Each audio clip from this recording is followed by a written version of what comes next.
وَلِكُلِّ أُمَّةٍ رَسُولٌ فَإِذَا جَاءَ رَسُولُهُمْ قُضِيَ بَيْنَهُمْ بِالْقِسْطِ وَهُمْ لَا يُظْلَمُونَ وَيَقُولُونَ مَتَى هَذَا الْوَعْدُ إِن كُنتُمْ صَادِقِينَ قُل لَّا أَمْلِكُ لِنَفْسِي ضَرًّا وَلَا نَفْعًا إِلَّا مَا شَاءَ اللَّهُ لِكُلِّ أُمَّةٍ أَجَلٌ إِذَا جَاءَ أَجَلُهُمْ فَلَا يَسْتَأْخِرُونَ سَاعَةً وَلَا يَسْتَقْدِمُونَ قُلْ أَرَأَيْتُمْ إِنْ أَتَاكُمْ عَذَابُهُ بَيَاتًا أَوْ نَهَارًا مَاذَا يَسْتَعْجِلُ مِنْهُ الْمُجْرِمُونَ ثُمَّ إِذَا مَا وَقَعَ آمَنْتُمْ بِهِ الْآنَ وَقَدْ كُنْتُمْ بِهِ تَسْتَعْجِلُونَ۔ اللہ رب العزت فرما رہے ہیں وَلِكُلِّ أُمَّةٍ رَسُولٌ، ہر فرقے کے لیے ایک رسول اللہ نے منتخب فرمایا، ہر جماعت کے لیے اللہ نے ایک رسول منتخب فرمایا۔ فَإِذَا جَاءَ رَسُولُهُمْ، بس جب آئے اس امت کے پاس، اس گروہ کے پاس ان کے رسول، قُضِيَ بَيْنَهُمْ بِالْقِسْطِ، انصاف کے ساتھ ان کے درمیان اللہ نے فیصلہ فرما دیا۔ وَهُمْ لَا يُظْلَمُونَ، اور ان لوگوں پر یعنی اس امتیوں پر، اس گروہ پر جن کے پاس رسول آیا تھا، کسی قسم کا کوئی ظلم نہ کیا گیا۔ قاعدہ بتلا رہے ہیں نجات کا۔ فیصلے کا قاعدہ یہ ہے کہ پہلے رسول آتا ہے، رسول آ کے حق کی گواہی دیتا ہے ان کے سامنے، اور حق کا الہان اور اظہار کرتا ہے۔ اس کے دو طریقے ہوتے ہیں۔ پہلا طریقہ قولاً، زبان سے اللہ کا تعارف کرواتا ہے۔ دوسرا طریقہ فعلاً، اپنے عمل سے بھی اللہ کا تعارف کرواتا ہے۔ یہ دو طریقے ہو گئے۔ اس کے بعد دو جماعتیں بنتی ہیں جن کے درمیان اللہ نے فیصلہ کرنا ہے۔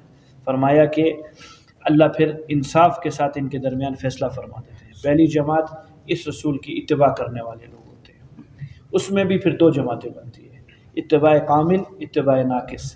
اور دوسری جماعت جو کہ صراحتاً اس نبی کو دھتکار دیتی ہے، اس نبی کی تکذیب کر دیتی ہے۔ وَهُمْ لَا يُظْلَمُونَ، اللہ ان کے درمیان فیصلہ فرماتے ہیں، اور کسی قسم کا بھی دونوں فریقوں میں سے کسی ایک فریق پر بھی ظلم نہیں ہوتا۔ پہلی جماعت جنہوں نے نبی کی تکذیب نہیں کی، نبی کی تصدیق کی، اس پر بھی دو جماعتیں میں نے کیا بنائی، ایک اتباع ناقص والے، ایک اتباع کامل والے۔ اتباع کامل کون؟ تین چیزیں: عقیدہ بھی مسلم، جو نبی کا عقیدہ، جو نبی عقیدہ لے کر آیا قرآن کی حیثیت سے، حدیث کی حیثیت سے، یا دیگر نبی اپنی کتابوں کی حیثیت سے جو اللہ کا عقیدہ لے کر آئے، لوگ اس عقیدے سے ناواقف نہیں تھے، واقفیت کی بنیاد پر اس عقیدے کو تسلیم کیا اپنے سینوں کے اندر۔ اس پر میں بات کروں گا، واقفیت کیا ہے، پہلا کام۔ اس کے بعد اس عقیدے کے متعلق کچھ اعمال ہوتے ہیں جو کہ ہر شریعت کو ملتے ہیں، ان اعمال پر صحیح معنوں کے اندر عمل کیا، خالی عمل کا ارادہ نہیں کیا بلکہ عمل پر کیا کیا؟ عمل کیا۔ یہ ہے اتباع کامل۔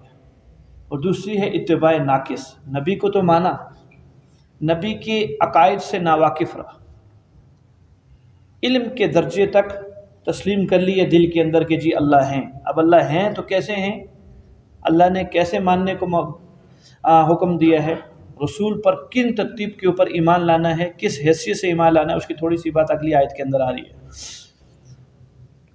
اس چیز سے ناواقف ہے، بس اتنا جانتا ہے کہ اللہ پر ایمان لایا ہوا ہوں اور اللہ کے رسول پر ایمان لایا ہوا ہوں۔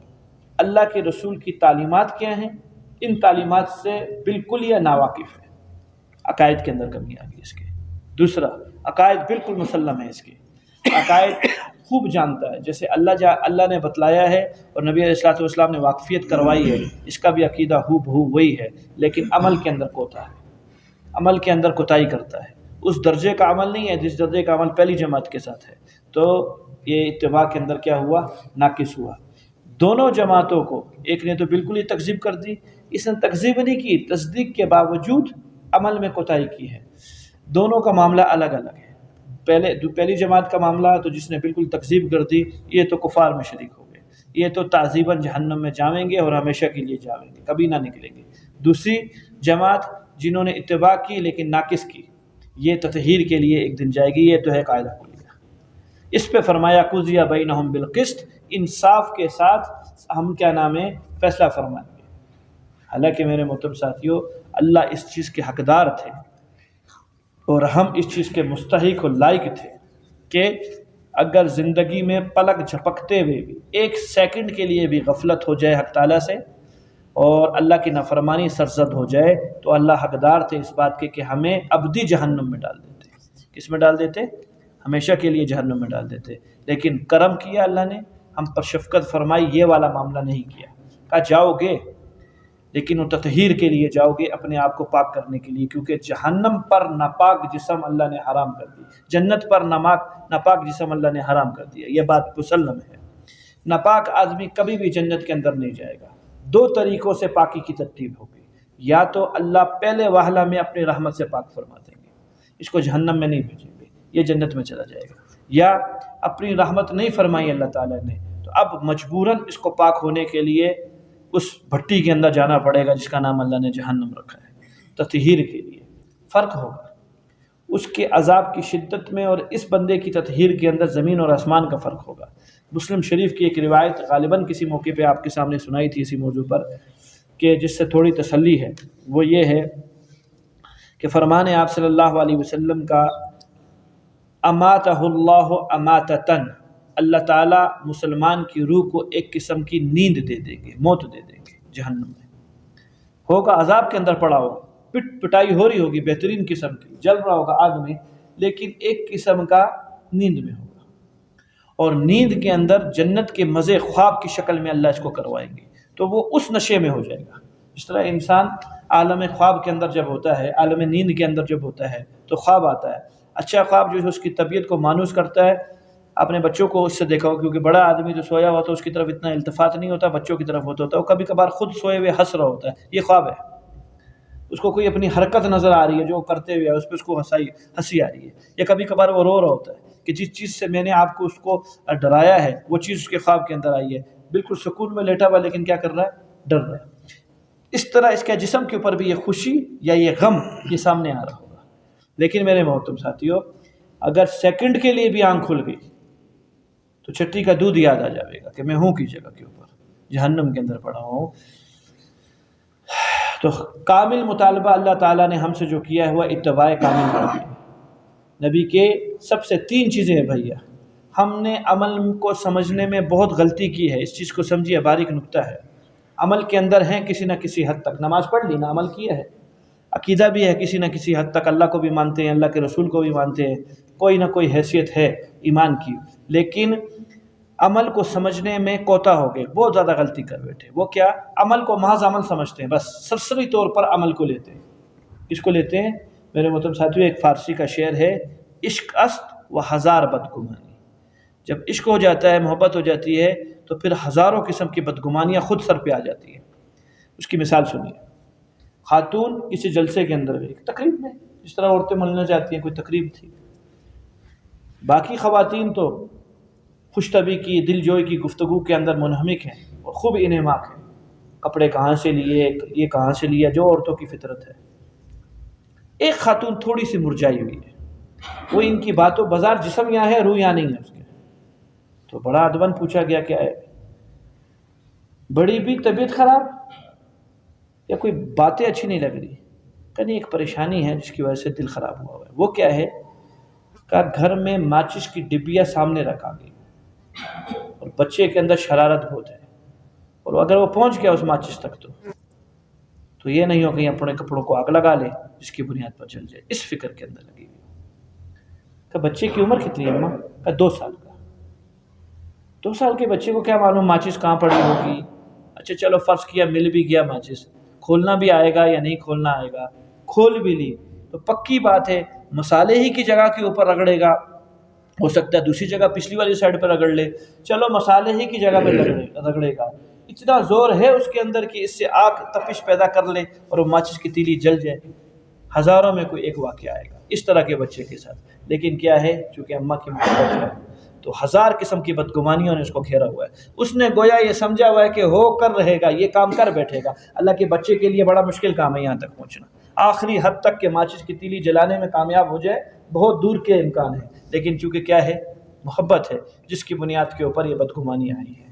میرے محترم ساتھیوں، میں نے کہا عمل کے اندر عمل کو سمجھنے میں بڑی غلطی کی ہے، عمل کو سرسری طور پہ لیا ہے۔ نماز کا حکم دیا ہے، نماز پڑھنی ہے، نماز کا حکم نماز پڑھنے تک نہیں ہے، نماز کا حکم نماز کو نماز بنانے کی حد تک ہے، روزے کا حکم روزے کو روزہ بنانے کی حد تک ہے۔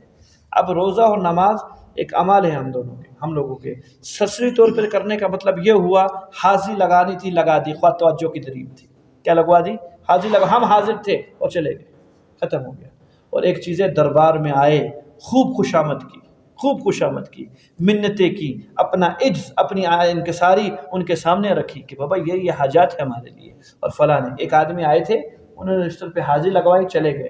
دوسرے آدمی آئے، رجسٹر پہ ان کی بھی حاضری لگی، لیکن حاضری کے ساتھ ساتھ انہوں نے لمبی چوڑی اپنی درخواستیں بھی پیش کی۔ یہ مسائل ہے بھائی ہمیں، اور درخواستیں پیش کرنے کا طریقہ تھا کہ پہلے کیا کی؟ خوب عاجزی کی، عاجزی سامنے پیش کی اور اگلے کی خوشامد کی، بولے جی جو سرکار اور دربار میں جو بادشاہ بیٹھا ہوا ہے اس سے زیادہ مطمئن ہوگا یا اس سے زیادہ مطمئن ہوگا؟ یہ تھوڑے دن یوں آنا شروع کر دے تو اس کو قریبی بندہ بنا لے گا اپنا، کہ آج کے بعد درخواستیں پیش کرنے کی ضرورت نہیں ہے، ساری ضروریات کا ہم خود کفیل ہو جائیں گے، تیرا یہ آنا ہمیں قبول ہے۔ تو میرے بھائیوں، ہم نے عمل کو پہلے والے بندے کی ترتیب پہ لیا ہے، آنا جانا ختم۔ اللہ کے عمل کس لیے تھا؟ پوری کی پوری خوشامدیں پیدا کرنے کے لیے تھا۔ اگلے کی خوشامد کرو اور اس کے بعد اپنی انکساری اور عز دکھلا کر اپنے مطلوب لو ان سے، یہ تھا عمل۔ اتباع کامل کا مطلب یہی ہے کہ انسان محبت کے اندر اتنا گل مل جائے کہ اب گویا کہ اللہ رب العزت جس طرح حدیث پاک کے اندر آتا ہے، میں اس کی کان بن جاتا ہوں، میں اس کی آنکھیں بن جاتا ہوں، میں اس کا دل بن جاتا ہوں، میں اس کے ہاتھ پاؤں بن جاتا ہوں۔ کیا مطلب؟ اس کا کوئی عمل میری منشا کے خلاف ہوتا ہی نہیں، ہر جگہ اس کو اللہ اللہ نظر آتے ہیں۔ تو فرمایا فیصلہ ضرور ہوگا، قضی بینہم بالقسط، انصاف کے ساتھ فیصلہ فرمائیں گے۔ اتباع ناقص والوں کو بھی مار پڑے گی اور اتباع جنہوں نے تکذیب کر دی۔ بلکہ میرے بھائیو احیاء علوم میں تو حضرت نے کمال ہی کر دیا، عجیب بات فرما دی۔ فرمایا بلکہ ایک موضوع حدیث کے اندر ایک چیز ملی ہے، یہاں تک ملی ہے کہ موسیٰ علیہ السلام جب گئے تورات کے اوپر، تورات لینے کے لیے 40 دن کے لیے وہاں اعتکاف کی حالت، روزے کی حالت اور مجاہدے کے ساتھ رہے، جب واپسی آئے تو پیچھے آپ لوگوں کو بتلا چکے کہ سامری نے اپنا کام دکھلایا تھا، بچڑے کے اندر ایک روح سی پیدا کر دی تھی جس کی بنیاد کے اوپر اس کی لوگ عبادت کرتے تھے۔ اللہ کے رسول صلی اللہ علیہ وسلم کی جب ملاقات موسیٰ علیہ السلام سے ہوئی معراج کے سفر پر، تو حضرت نے فرمایا اگر تیری امت میں کوئی میری امت کی طرح کا فرد ہوتا تو کبھی بچڑے کی بات ہونے نہ دیتا۔ حضرت آپ کی امت میں کون فرد ہے؟ کہ وہ امام غزالی ہے۔ کیا ہے؟ امام غزالی، احیاء علوم امام غزالی کی لکھی ہوئی ہے، نچوڑ ہے نچوڑ ابدیت کا اس کے اندر۔ حضرت نے 3 طبقات فرمائے ہیں دین پر چلنے والوں کے، جو میرے موضوع سے ملتی ہے بات۔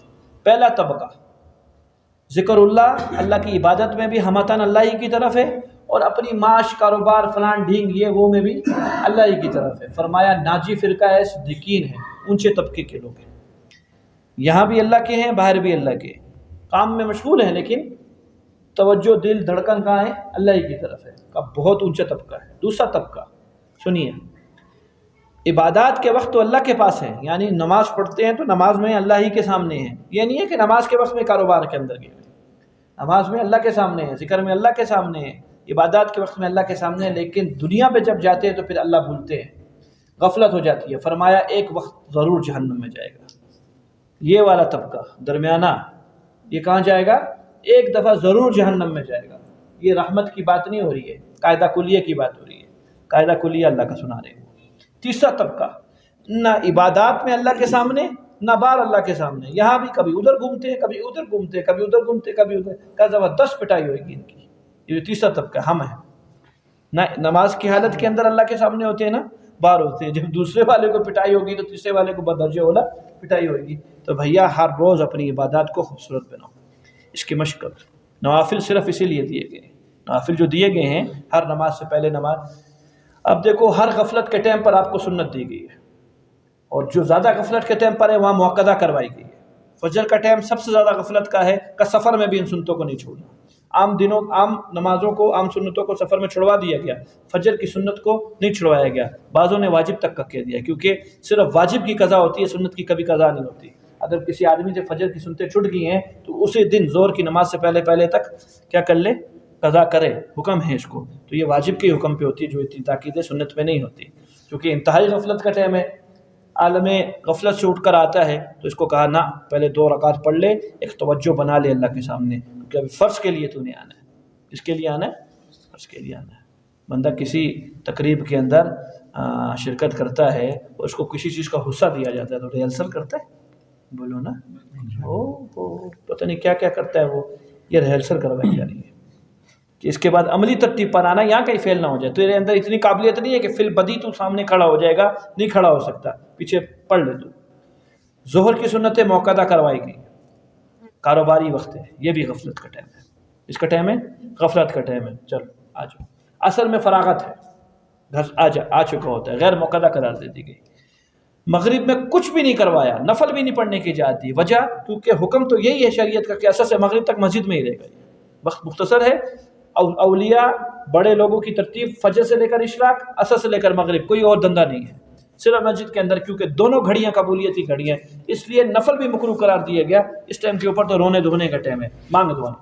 نفل بھی مکروہ قرار دیا گیا، چھ جائے کی سنتوں کا ٹائم ہے. مغرب کی نماز پڑھوائی، عشاء میں پھر چونکہ اثر سے روحانیت اس کے اندر موجود ہے جو عشاء تک چلے گی، اس لیے عشاء کی سنتوں کو بھی غیر موقع کروا دیا گیا. نہیں سمجھ میں آئیے تو پتہ کیا چلا؟ سب سے پہلے کام یہ دیا گیا کہ سنتیں یا نفل صرف مشق کے لیے کہ فرض کی تکمیل ہو جائے. اصل معاملہ 4 کو پورا کرنا جو عشاء کی ہیں ابھی تھی.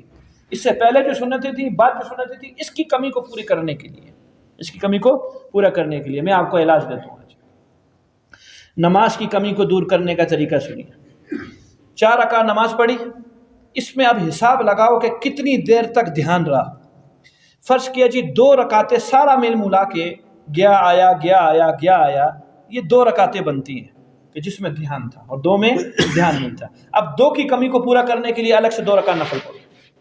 پھر اس میں دیکھو کتنا دھیان تھا جی، 1 تھا 1 نہیں تھا، 1 رکعت ابھی تک رہتی ہے، 1 کی کمی کو پوری کرنے کے لیے پھر 2 پڑھو، پھر 1 رہے گا 1 نہیں رہے گا، کمی پوری ہوگی، فرض کی پوری ہوگی. 2 سے 4 رکعت نفل پڑھنے کے اندر آپ کے 4 رکعت فرض کی کمی، ہفتہ سے 2 ہفتہ اس چیز کی مشق کر لو، ہفتے سے 2 ہفتے مشق کر لو. پھر کیا ہوگا؟ صرف 50-60 ہزار اور 2 پھول یہاں لگوانے کے لیے، 2 یہاں پھول لگوانے کے لیے. فوجیوں کی ٹریننگ جانتے ہو کیسی ہوتی ہے؟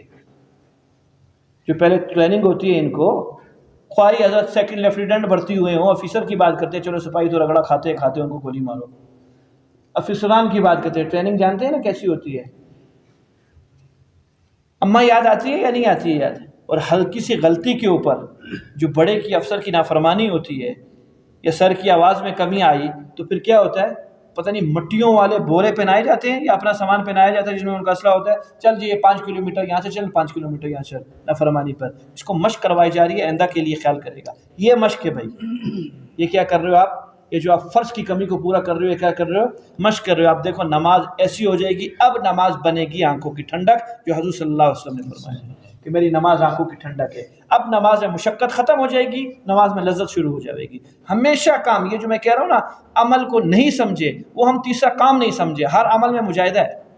ہم عمل کو سرسری سمجھتے ہیں، پیٹ کو تھوڑا سا باہر نکال لیا، تھوڑا سکون سے کھڑے ہو گئے اور جی پتہ بھی نہیں چلا قدر فارغ ہو گئی، امام نے سلام بھی پھیر دیا. امام صاحب جلدی نہیں نماز پڑھا دی؟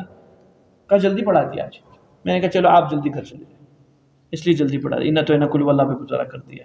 اس طرح تھوڑی نماز بنے گی. اس طرح تو 70 سال سے پڑھے نہیں آ رہے ہم لوگ، پڑھے ہی آ رہے. نماز یوں پڑھیں گے کہ نماز کی کمی کو دور کریں گے. پورا ذہن ہو نماز کے اندر کہ میری نماز کتنی رکعتیں کمی ہوئی ہیں، کتنی رکعتوں میں کمی نہیں. اس کے بعد نوافل خواہ گھر میں کریں، ضروری نہیں مسجد کے اندر کریں. تو انشاءاللہ پھر نماز میں لذت شروع ہو جائے گی، عمل بننا شروع ہو جائے گا. ایک سبحان اللہ قبول کرانی ہے ساری زندگی میں، صرف ایک سبحان اللہ، صرف ایک سبحان ربی العظیم قبول کروانی ہے، صرف ایک سبحان ربی الاعلیٰ قبول. پوری زندگی کے اندر صرف ایک، سب قبول ہو گیا. کیا ہو گیا؟ سب قبول ہو گیا. یہ ہے قانون اللہ رب العزت کا. جس کی ایک نیکی سے خوش ہو جاتے ہیں، ساری نیکیوں سے خوش ہو جاتے ہیں. اور جس کی ایک برائی پہ پکڑ لیتے ہیں، ساری نیکیاں گئی پیچھے. اس برائی کا پہلے حساب دے، نیکیوں پہ دیکھے جائے گی جو کر کے آیا ہے. تو کیا کروانا بھیا؟ ایک سبحان اللہ ٹھیک کروانا ہے. ایک نماز کی رکعت کو پکڑ لو، اگر یہ ٹھیک ہوتی ہے اللہ کی قسم سارا دن قابو میں آ جائے گا. کوئی مشکل کام نہیں ہو جائے گا. آسان ترتیب ہے، کوئی مشکل نہیں ہے. خالی ہمت چاہیے بھیا. کیا چاہیے؟ مجاہدہ چاہیے، ہمت چاہیے، صرف ہمت چاہیے. آپ کو ایک اور بات بتلاؤں. اگلی چیز، ایک نماز کی علاج کے بارے میں بتلایا، عمل کرنا شروع کریں. اگلی چیز، جب گناہ کا تقاضا ہو، نفس ہے بچہ، نفس کیا ہے بھائی؟ بچہ ہے. بچہ چھری مانگے دے دیتے ہیں نا ہاتھ میں، بلکہ تیز کر کے دیتے ہیں تاکہ جلدی اپنا کام کر لیں. ایسا ہی ہوتا ہے، بہلاتے ہیں اس کو. کیا کرتے ہیں؟ یہ مبتدی کی باتیں کر رہا ہوں، ہم سب مبتدی لوگ ہیں، بچے ہیں ابھی تک. اس معاملے کے اندر نفس کا فرض کیا بد نظری کا تقاضا پیدا ہوتا ہے اور شدید تربیت میں تقاضا پیدا ہوتا ہے، اس کو ٹالے. آج کا دن نہ کر کل کرواؤں گا، آج کا دن نہ کر کل کرواؤں گا. جھوٹ کا کسی کو عادی ہے، جھوٹ کا، ابھی نہ جھوٹ بول، تھوڑی دیر کے بعد بلوا لوں گا. نفس خوش ہو جائے گا کہ تھوڑے لولی پاپ بھی ملے گا تھوڑی دیر کے بعد. جب وہ وقت آئے گا پھر تقاضا آئے گا، پھر تھوڑی دیر تک ٹال دیں. اگلے گھنٹے کے اندر بلوا دوں گا، تھوڑا صبر کر. اگلے دن بدنظری کروا دوں گا، تھوڑا صبر کر. اگلے دن بدنظری کروا دوں گا، تھوڑا صبر کر. یہ عید ڈھونڈتے ڈھونڈتے ڈھونڈتے متقی بن جاوے گا، چھٹی ہو جائے گی، بس ختم ہو جائے گا. اس کا مشکل کام ہے، بہت آسان کام ہے. پھر کیا چاہیے؟ ہمت چاہیے. تو گناہوں سے بچنے کا ایک آپ کو طریقہ بتلایا، کیا کرے؟ اگلے دن کے اوپر اپنے گناہ کو ٹال دے. کل کرواؤں گا، نماز چھوڑنی ہے کل، آج 5 پوری پڑھ لے، کل 1 چھڑوا دوں گا، بس مزے کر لے. جب کل آئے گا آج پوری پڑھ لے، کل 2 چھڑوا دوں گا، کل بے شک فجر نہ پڑھنا، آج چل پڑھ لے. اس طرح نماز کا عادی بن جائے گا. شروع میں مشقت، اس کے بعد لذت شروع ہو جائے گی. پھر ایسا وقت آئے گا مستحب چھوٹے گا، طبیعت بے قرار ہو جائے گی. میرے سے آج مستحب کام چھوٹ گیا، ابھی تو فرض چھوٹ گیا تو کوئی ٹینشن نہیں ہوتی ہے. تو بھائی یہ چیز پہ کر لو. اس سے آگے ایک اور بات کر دو، ناراض تو نہیں ہوگے؟ بولو نا، آپ لوگ ناراض بھی تو ہو جاتے ہو نا. دلہنیں ہو، دلہن نہیں ہوتی پہلی رات کی دلہن، جس کو بسم اللہ سے کام سارا شروع ہوتا ہے، کیونکہ اس ٹائم پہ تو پھٹا نہیں کر سکتا معاملہ. تو آپ دلہنیں ہو میرے لیے. داڑھی کی بات کرتے ہیں. آج نہیں کاٹوں گا کل کاٹ لوں گا، آج نہیں کاٹتا کل کاٹ لوں گا. ماشاء اللہ جمیل بھائی نے ہمت کی، اتقاف میں ساتھ تھے، ان کو ترغیب دی، پوری داڑھی ہوگی ان کی ماشاء اللہ. یہ باجا بھائی ہمارے ادھر بیٹھے ہوئے ہیں، اللہ کی فضل سے، اور بھی بہت ہیں. تو آج نہیں کاٹتا کیا کروں گا؟ کل کاٹوں گا. کل نہیں کاٹتا پرسوں کاٹوں گا. پرسوں نہیں کاٹتا ترسوں کاٹوں گا. بغیر ٹوپی والے کی بات کریں، آج ٹوپی کے ساتھ پڑھ لے، کل بغیر ٹوپی کی نماز پڑھاؤں گا. آج ٹوپی کے ساتھ پڑھ لے، پھر بغیر ٹوپی کے ساتھ. ہفتہ لڑو، صرف ہفتہ لڑو. کیا کر لو؟ صرف ہفتہ لڑ لو. آپ خود کو گئی، یہ تو عادت بن گئی ہے. معاملہ یہی ہو گیا. بگڑے کیوں ہیں؟ عادت کو بگاڑی ہے تب بگڑے ہیں نا. عادت بگڑ گئی ہے. اس کے بھی میرے بھائیو آخری بات کہہ کے میں آگے چلتا ہوں، بات لمبی ہوگی اس موضوع کے اوپر. سائنس کا اور اہل طب کا، یہ جو ہمارے ڈاکٹر حضرات ہیں، ان کا ایک فارمولہ ہے. ان حضرات کا تجربہ یہ ہے، ڈاکٹر صاحب غلط بولوں تو پھر بتائیے گا، کہ اللہ تعالیٰ نے انسان کے جسم کے اندر، ہر جسم کے ہر اس کے اندر ایک قوت رکھی ہے. جب اس کو استعمال کرنا شروع کرتا ہے انسان، اس میں قوت بڑھتی ہے. اور جب اس کو استعمال اس کا چھوڑ دیتے ہیں، اس کے اندر قوت کیا ہونا لگ جاتی ہے؟ کم ہونا شروع ہو جاتی ہے. ایک وقت کیا ہو جاتا ہے؟ ہاتھ کو باندھ دیا جائے ایک آدھے گھنٹے کے لیے، تھوڑی دیر تک کام کرتا ہے؟ نہیں کام کرتا. کیا کر گیا کہ جس کے اوپر جو کام کرنے کی اس کے اندر تھی طاقت، وہ طاقت استعمال نہ ہونے کی وجہ سے کم ہو چکی ہے. ہم نے جو اپنی عادتیں بگاڑی ہیں، رخ تبدیل تھا، وہ کر کے یہ والی عادتیں بن چکی ہیں جو اچھی عادتیں تھیں، چونکہ ان کو استعمال نہیں کیا گیا، فوت ہو چکی ہے. اب موت آ رہی ہے ان کو استعمال کرتے ہوئے. یہ کیسے بنے گی؟ تھوڑی دن کی مشقت ہے، تھوڑی دیر کی مشقت ہے. ہاتھ جب سن ہوتے ہیں تو آپ چلنا چھوڑ دیتے ہیں نا، کیونکہ بھئی ابھی پاؤں اور ہاتھ سن ہو چکے ہیں، ابھی تو یہ کام نہیں کریں گے، کٹوا دینا چاہیے. نہیں، ہمت کر کے، حالانکہ بہت تکلیف ہو رہی ہوتی ہے اس ٹائم کے اوپر، جو سوئیاں چبھتی ہیں اور کیڑیاں چل رہی ہوتی ہیں، ایک آدھا قدم، 2 قدم، 3 قدم، یہاں سے وہاں تک جائیں گے، معاملہ ٹھیک ہو جائے گا. یہی عادت ہے بھائی. تھوڑی سی ہمت کر رہے ہیں، یہی پاؤں سن ہے، 2 4 6 دن کی تکلیف ہے، طبیعت بن جائے گی، اور ایسی بنے گی کہ الحمدللہ پھر متقیوں والی طبیعت ہو جائے گی. آگے چلیے. وَيَقُولُونَ مَتَى هَذَا الْوَعْدُ إِن كُنتُمْ صَادِقِينَ. یہ سادے لوگ، جماعت ثانی، جنہوں نے تکذیب کی اللہ کے رسول کی، ان کا قول یہ آگے سے کہنے لگے. رسول نے چونکہ ڈرایا کہ تکذیب کے بعد اللہ کا عذاب آتا ہے، تو یہ اسی عذاب کی، کیونکہ رسول کو سچا مانتے نہیں تھے کہ خالی جھوٹ بول رہا ہے. جھوٹا آدمی ہر ایک کو جھوٹا ہی سمجھتا ہے، جھوٹا سمجھتا ہے، کیونکہ وہ سمجھے کہ یہ بھی شاید اپنی طرف سے بات کر رہے ہیں. تو کہا کہ بیٹھے زبان سے وہ وعدہ جو تم ہم سے کر رہے ہو کہ جی اللہ کا عذاب آئے گا تیری تکذیب پر، اگر سچی ہے تو لاؤ. سنیے جی، بہت بڑا عقیدہ سامنے آئے گا. یہ ہے آیت، قُل لَا أَمْلِكُ لِنَفْسِي ضَرًّا وَلَا نَفْعًا. تم کس عذاب کو مانگ رہے ہو جو اللہ کی طرف سے آنا ہے، اور مانگ کس سے رہے ہو؟ مجھ سے. یہ ہے اہل مکہ، قریش، مشرکین مکہ، ان کی بات ہو رہی ہے. انہوں نے کہا جناب محمد رسول اللہ صلی اللہ علیہ وسلم سے، وہ عذاب کیوں نہیں لا رہے آپ جو ہم پر آنا ہے آپ کی تکذیب کی وجہ سے؟ وہ جلدی آ جائے نا، کام بن جائے، پتہ چل جائے کہ آپ سچی ہو یا نہیں. نبی جی کیا فرمائے؟ قل، نبی جی آپ فرمائیے انہیں، لا املک لنفسی ضرا ولا نفع. میں اپنی ذات کے بارے میں، میں اپنی ذات کے واسطے خیر اور شر کا حق نہیں رکھتا، مالک نہیں ہوں. تو چاہے جائے کہ میں تم پر عذابیں لے آؤں، میرے تھوڑی کام ہے، کس کا کام ہے؟ نبی کیا فرما رہے ہیں؟ میں کس چیز کا حق نہیں رکھتا ہوں؟ میں اپنے نفع نقصان کا مالک نہیں ہوں، تو میں کسی کو نفع نقصان کیا دوں؟ عقیدہ سمجھ میں آیا بھائی؟ خود مختار، کل مختار کون ہے؟ اللہ کی ذات ہے، نبی نہیں ہوتا۔ ہاں الا ماشاء اللہ، جتنا اختیار اللہ نے دیا ہے اتنا ہے میرے پاس، جتنی غیب کی خبریں اللہ نے مجھے بتلائی ہیں اتنی ہے میرے پاس، جتنی اللہ نے طاقت مجھ کو دی ہے اتنی ہے میرے پاس، اس کے علاوہ جتنی اللہ نے نہیں دی میں نے کہا بتانے لگے تو جنت کی اونچی اونچی باتیں بتلا دی جو کسی کو بھی معلوم نہیں تھی، بتانے لگے قیامت تک کا آخری انسان کے حوال سنا دیا، یہ اللہ کے نبی صلی اللہ علیہ وسلم نے بتانے لگے جو اللہ نے بتایا تھا، نہیں بتایا اپنے گھر کا حال نہیں پتا۔ جبرائیل نے آنے کا وقت دیا ہوا ہے، حضور صلی اللہ علیہ وسلم اماں فاطمہ رضی اللہ عنہ کے گھر میں تشریف فرما، ایک روایت میں اماں عائشہ کے گھر میں ہیں، نبی اسلام کو بے چینی ہے، جبرائیل آتا نہیں ہے، وقت دیا ہوا ہے آتا نہیں ہے، یا اللہ کیا ہوا، یہاں سے وہاں ٹہلے جا رہے، آخر گھر سے باہر تشریف لے کر گئے، جبرائیل باہر کھڑا، اللہ کا بندہ اندر کیوں نہیں آتا، اتنا انتظار کروایا، کہا یا رسول اللہ قدم شریف کے پاس ہی جس چرپائی پہ تشریف فرما تھے کوئی بچے کا کتے کا بچہ پلا وہ کھیلتا کھولتا وہ اندر تشریف لے آیا، تو ہم ایسے گھر میں نہیں جاتے جن گھروں کے اندر یہ تصویر ہو یا یہ کتے وغیرہ ہو، اس وجہ سے اندر نہیں آتے۔ محمد رسول اللہ کا گھر، علی صاحب کروڑ قرآن ختم کرواؤ ابا جی کی تصویر سامنے لگا کے، ایک رحمت کا فرشتہ آ گیا نام بدل دیو، ہاں موت کا فرشتہ ضرور آوے روح قبض کرنے کے لیے، رحمت کا فرشتہ نہیں آتا، ابا جی کی تصویر لگائیے، انہی کے نام کی جی قرآن خوانی کروا رہے ہیں، اتنا بڑا بت لگوایا ہوا ہے تو اس قرآن کو پڑھانے کی کیا ضرورت ہے، کروڑ بت ختم، کروڑ قرآن ختم کر لے، کروڑ، ایک رحمت کا قرآن ختم کرنے کا مقصد کیا ہے کہ رحمت آوے ایک نہ آوے، کیوں کیا ہے وہ بارہ سنگا ناراض نہیں ہوئے گا اگر کسی گھر میں لگا ہوا ہے، وہ ایک دو کے گھر میں کیا دیکھا ہے وہ لگا ہوتا ہے، وہ کیا کہتے ہیں اس کو، ہاں ہیرا نورا موت، پوری کی پورا بت لگے رہو، درود شریف کی منزلوں ختم کرتے رہو، اماں سارا دن وظیفہ کرتی رہتی ہیں، بس اماں وظیفہ ہی کرتی ہیں اور کچھ نہیں کرتی ہیں، نہ کریں اچھا اس سے۔ حضور صلی اللہ علیہ وسلم کا گھر مبارک ہے، جبرائیل امین گھر میں تشریف نہیں لاتے ہیں، کیوں کہ حضرت گھر کے اندر غلطی سے جان کی لائے تھے اللہ کے نبی اسلام، غلطی سے پتہ بھی نہیں تھا حضرت کو، بات یہ کر رہا ہوں جو نہیں بتائی اللہ نے بات تو پاؤں کے سامنے وہ پلا پڑا ہوا نہیں پتا، اور اگر جو بتائی تو جنت کی اور جہنم کی اور کہاں کہاں کی خبریں سنا دی جو کسی کو بھی معلوم نہیں ہوا۔ علم دینے پہ ہے تو اتنا علم دیا کہ سارے نبیوں کا علم ایک طرف، جناب رسول اللہ صلی اللہ علیہ وسلم کا علم ایک طرف، ان کے علم کا مقابلہ نہیں، اور جو چیز چھپانے لگے تو یہ چیز چھپا دی، جو چیز چھپانے لگے تو پاؤں میں کوئی ہلکا سا کیچڑ میچڑ نجاست کا لفظ نہیں لیتے اللہ کے نبی اسلام کے ساتھ، وہ لگا ہوا تھا تو جس سے نماز نہیں ہوتی تھی اللہ کے نبی تکبیر تحریمہ کہنے لگے، جبرائیل آ گیا یا رسول اللہ اسے صاف کر لیجیے پاؤں پہ لگا ہوا ہے، نہیں پتا تو اپنے پاؤں کا حال نہیں پتا، یہ ہے جی لا املک لنفسی ضرا ولا نفعا، میں کسی کے نفع نقصان پہ قادر نہیں ہوں، اللہ کی ذات ہے، ہاں الا ماشاء اللہ، جتنی اللہ نے مجھے طاقت دی۔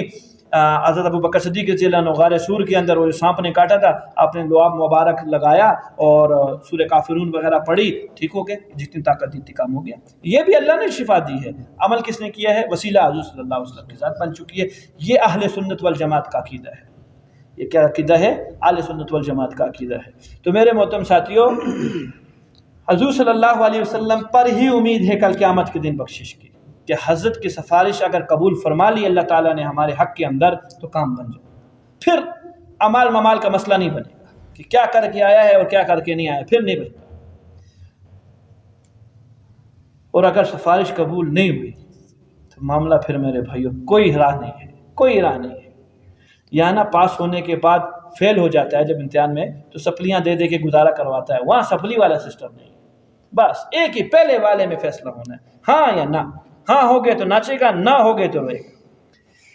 اب امید کیسے قائم ہو اور اللہ کے نبی کی سفارش کا حقدار کیسے بنوں، اس کو سنیے میرے محترم ساتھیوں، قاعدہ قانون قرآن کا یہ ہے، امید عمل کے بعد لگائی جاتی ہے، بغیر عمل کے تمنا ہوتی ہے اس کو امید نہیں کہتے، میں نے گزشتہ 4 سے 5 سبقوں میں بھی اس آیت کے اوپر یہی بات کی تھی، امید کس پر ہوتی ہے، عمل کرنے کے بعد امید ہوتی ہے، یار میں نے اپنی پوری تیاری کر لی ہے، امید ہے انشاءاللہ کچھ کام بن جائے گا، یا کچھ کام کیے بغیر امید لگا کے بندہ بیٹھتا ہے، کسان اپنی پوری محنت کرنے کے بعد امید لگاتا ہے نا کہ فصل ملے گی، یا گھر میں بیوی کے پاس پراٹھے کھا کر امید لگاتا ہے کہ اس سال بڑی فصل ہوے گی، اس کو تمنا بولتے ہیں، بھائی تو نے تمنا کی ہوئی ہے، خواہش ہے تیری، عمل تیرا کچھ بھی نہیں تھا اس لیے اس کو امید نہیں کہیں گے۔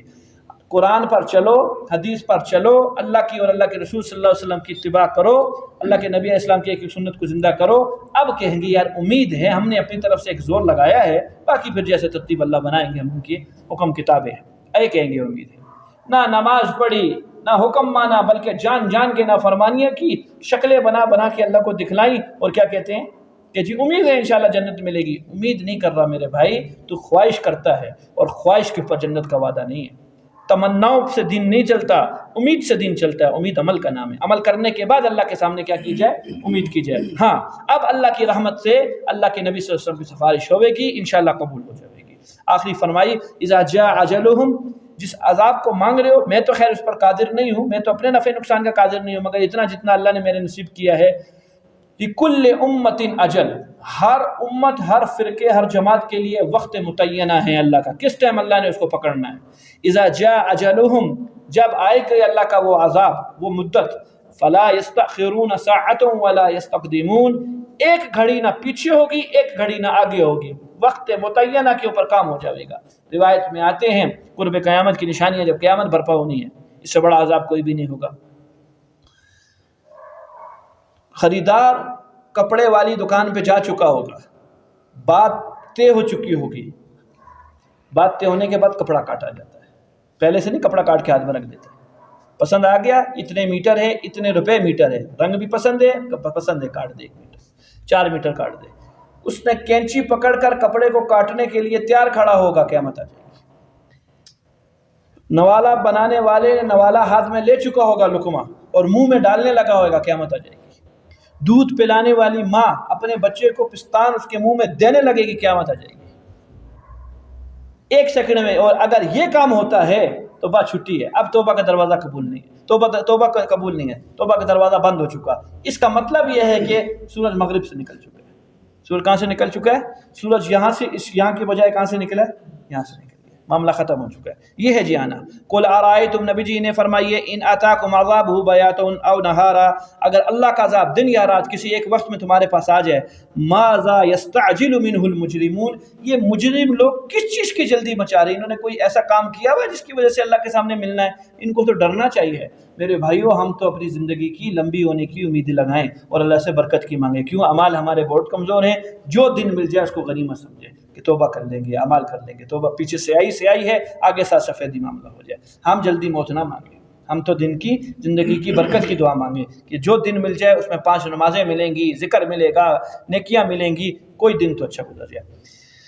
اللہ اکبر۔ آخری بات اور یہ رکوع ختم۔ ثم اذا ما وقع آمنت به، اب جب عذاب آ گیا، اب اس عذاب پر ایمان لاتے ہو؟